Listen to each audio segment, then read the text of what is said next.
You know, there's a quiet epidemic that's been reshaping America, a crisis that's often felt more than it's actually seen. It has this incredibly sobering name, deaths of despair. And in this explainer, we're going to unpack exactly what that term means, who it's affecting, and why it's such a crucial story for understanding the country today. I'm sure many of us remember that phrase, American carnage. It was super politically charged, and for a lot of people, myself included, it felt like, well, an exaggeration. But the sources for this explainer argue that this phrase tapped into a very, very real undercurrent of pain and decay in certain parts of the country. It wasn't just rhetoric, it was pointing to a genuine crisis. So what exactly are deaths of despair? The term was actually coined by two economists, Anne Case and Angus Deaton, and it bundles together three specific causes of death: suicide, drug overdose, and alcoholic liver disease. And when you look at them together, they reveal something shocking. For the first time in modern history, a whole segment of the population is actually dying younger, not from typical diseases, but from what feels like a profound loss of hope. And this isn't just some abstract health crisis happening in a vacuum. No, it's had real, tangible political consequences. I mean, the data shows a direct correlation. The communities that were hit the hardest by these deaths, the places where life expectancy was literally falling, were the very same places that saw the biggest political shifts back in 2016. It suggests all that despair was translating into this powerful, urgent desire for change. So where does this despair even begin? To find the root, we really have to start with the economy.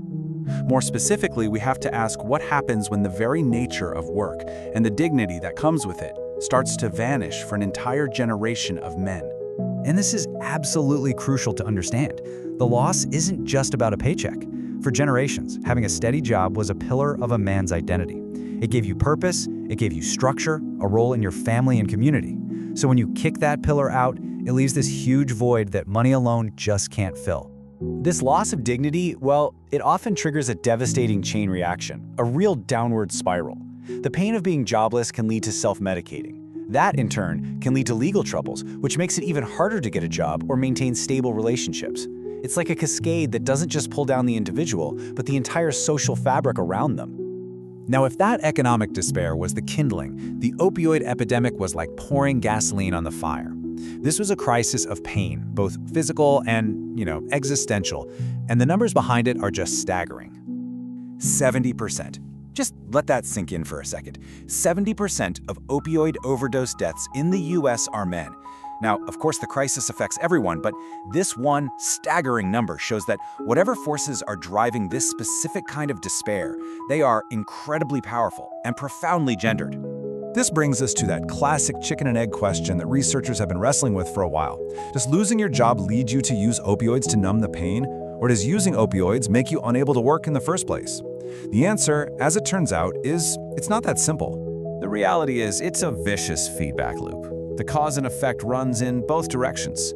See, having poor job prospects creates the kind of despair that makes self-medication seem like a reasonable escape. But then, addiction itself takes a huge chunk of the workforce completely out of the running for the few jobs that might be left. Each problem just feeds the other, creating this trap that is incredibly difficult to escape. And this really gets to the very nature of the drug itself.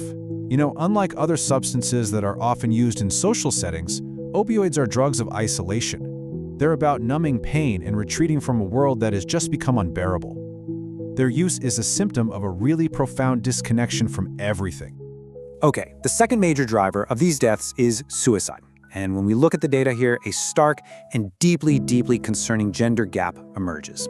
3 times more likely. This is a consistent pattern all over the world, but it's widest in advanced, wealthy countries. In the US and the UK, suicide is now one of the leading killers of young and middle-aged men. This isn't some small statistical difference, it's a massive public health crisis. And this chart, wow, it just makes the trend undeniable. I mean, look at the data from 1999 to 2019.